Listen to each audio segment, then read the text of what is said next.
The Tampa Bay Buccaneers are definitely an interesting team to look at when you're looking at what they're going to do for the future.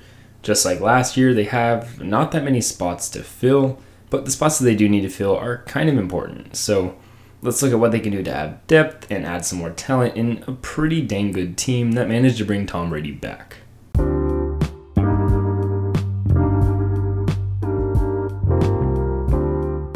What's up, guys? I'm Tyler Coker, and I'm your host for today's episode of Today with Tyler. I hope you enjoy. Once again, we will start with the free agents. Their key free agents, which is a pretty big list, is Chris Godwin, the wide receiver, Jason Pierre-Paul, the edge rusher, Ryan Jensen, the center, Ndamukong Suh, the defensive tackle, Rob Gronkowski, the tight end, Leonard Fournette, the running back, O.J. Howard, the tight end, Ronald Jones II, the running back, Richard Sherman, the corner, Giovanni Bernard, the running back, Carlton Davis, the cornerback, Alex Kappa, the guard, and Jordan Whitehead, the safety. Nearly everybody, though, came back once again. Seems to be a trend. Looking at their offense, Tom Brady is a quarterback that will never leave any questions, and while they don't seem to have full faith in Kyle Trask, he still has some years to learn before he has to take over for Tom Brady. Their wide receiver room was pretty scary to start the season, but now there's no promise that it's going to be as good. Antonio Brown was really deadly and brought a lot of fire and versatility to this offense, but since, he's a little crazy, he isn't going to be a Buccaneer anymore, and that's pretty unfortunate, no matter who's right in this feud between those two. They do need a playmaker beside Mike Evans, preferably someone who is effective with Tom Brady's checkdowns and might bring, once again, that versatility that Antonio Brown's departure is going to leave.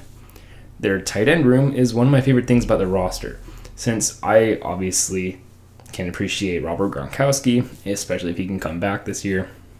But I also really like Cameron Brate, since he has his own unique skill set that's different than Rob Gronkowski. An area for improvement for them, however, is definitely the running back room, since they don't dominate at the level they should considering their O-line, which is ranked second in the NFL. I'll get to them in a second. Leonard Fournette isn't terrible by any means, and he plays pretty well, but they also lack good depth. And the room of Ronald Jones, who left, Keyshawn Vaughn, and Giovanni Bernard are all decent, but there's no standout true number one who can carry a running game. Their offensive line, looking at it, is pretty good all around. Their weakest link by far is center Ryan Jensen, and even then he played at an NFL average level. They might also want to search upon improving Alex Kappa, but that's only because they're a team that doesn't really have many holes. It's not a pressing need. Tackles Donovan Smith and Tristan Wirfs, as well as left guard Ali Marpet, are absolutely phenomenal and dominate the opposing defensive lines. Going into their defense, Tampa Bay's secondary dominates as well. They allow the second fewest yards per pass attempt in the entire NFL, and their core is extremely young. The impact is mostly due to their safeties, as both Antoine Winfield and Jordan Whitehead had great years in the secondary. Carlton Davis as a corner had a pretty decent season, but Sean Murphy-Bunting is definitely not the answer at corner opposite of Carlton Davis. Luckily, they do have a pretty good nickel corner in Jamel Dean, but he isn't truly a corner too since he is only playing in nickel packages. Tampa Bay is fairly average against the run as well, but they allowed yet less than 100 yards per game, which is a pretty nice stat.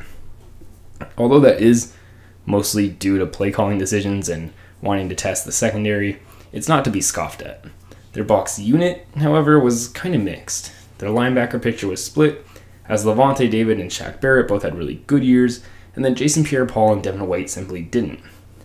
White especially struggled, being one of the worst linebackers in the entire NFL, and the second worst against the run.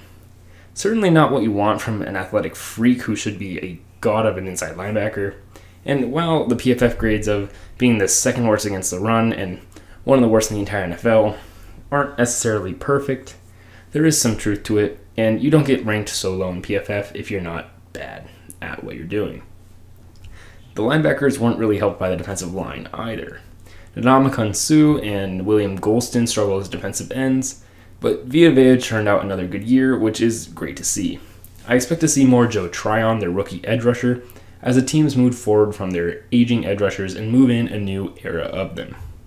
Going on to their positional needs, it consists of defensive end, linebacker, wide receiver, corner, and center. And let's be honest, most of those aren't dire needs.